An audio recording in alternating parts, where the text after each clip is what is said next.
Hi folks, Rod here with KT Connections for our monthly video tech tip. Last month we presented you with examples of email phishing and social engineering attacks. Today let's concentrate on some resources to help protect you online. Over the course of the last several months, we've discussed various aspects of cybersecurity in short 3-minute videos. Thus far, we've covered what is cybersecurity, the cybersecurity framework, the incident response process, types of attacks, the cost of attacks, where the problem really exists, examples of the email attacks, and some social engineering red flags. Today, we're going to take a look at some resources to help protect you. We've got various links here, mostly to online resources. So I'm going to switch away eventually to my web browser.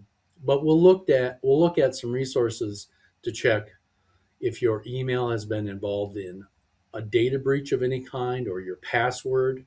We're going to look at some password managers, some examples of browser extensions that can help protect you online, and a few other resources, including some resources from Google and other apps to remove data online, and some training around email phishing, and then finally, what to do if you've been involved in a data breach. So let's get started with this. Have I been pawned? This is a website that allows you to submit your email address to see if it's been involved in a data breach. Now, you might ask, well, how can I trust this website? Should I put my email address in there? And if you take a look at the who, what, and why of Have I Been Pawned, it's run by legitimate Microsoft director and his wife and another employee who is also a Microsoft MVP. This is a legitimate site. It's been running for years and years, and they basically stood it up to protect people online. So you can check your email right here just by entering it, and it'll check against a large database of existing breaches. You can also check to see if your password or any password has been involved in a data breach. And then lastly, you can actually sign up for email notifications for future data breaches, and if your email or other data might be involved in that. So that's a really good resource. Have I been pawned? Next, let's move on to password managers. And these are just examples of many password managers that are available, free or through a small monthly fee. Keeper is one of them. They offer a personal and a family package. Dashlane is also very popular.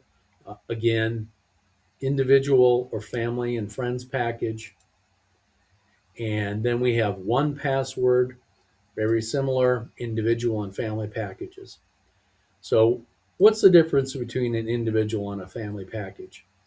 Families allow you to set up your family members all using the same password manager and then sort of setting aside certain passwords for certain individuals, but still allowing access in case someone needs to log into a certain resource online.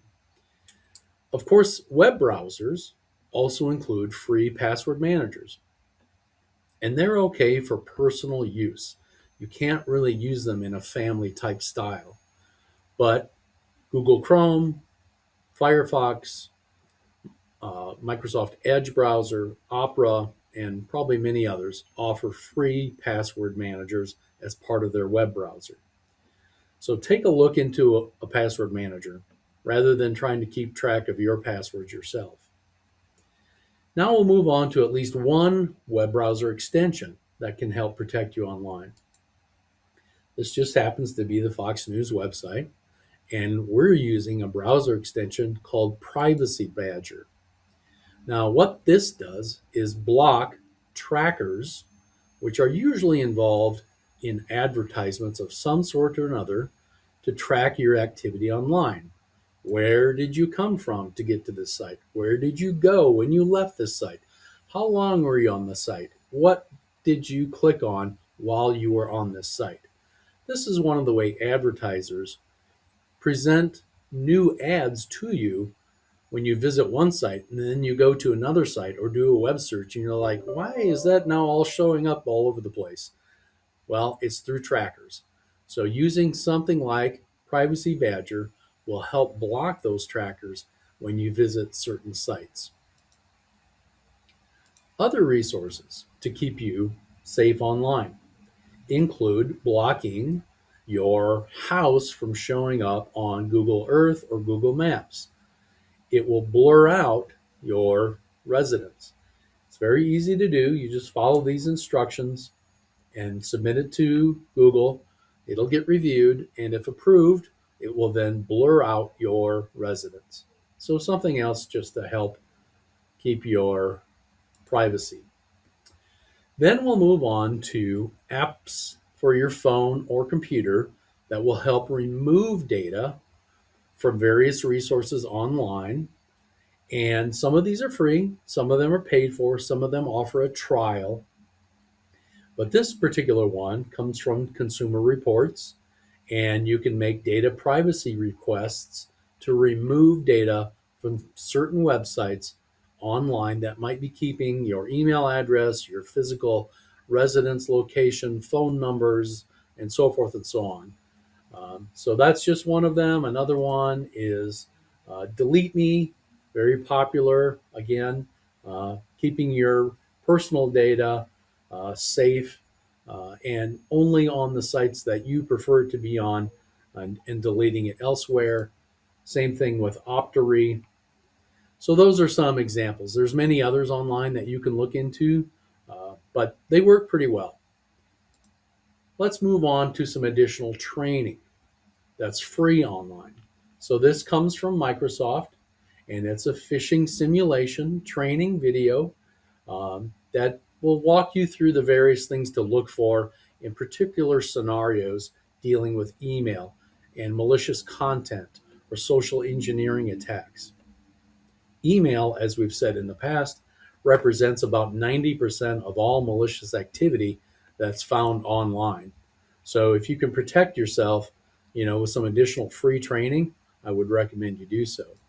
This is another example from Carnegie Mellon University with various phishing, ransomware, computer theft, removable media, video phishing, data handling, passwords, training videos that are free online for you and your family members.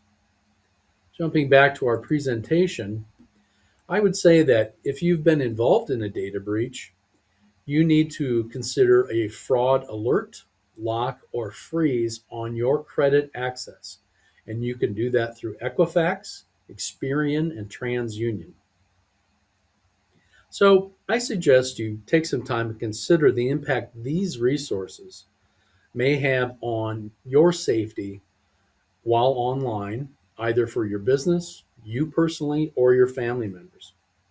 Next month, our tech tip will highlight additional technology solutions to help you be more productive and safe online. So stay tuned.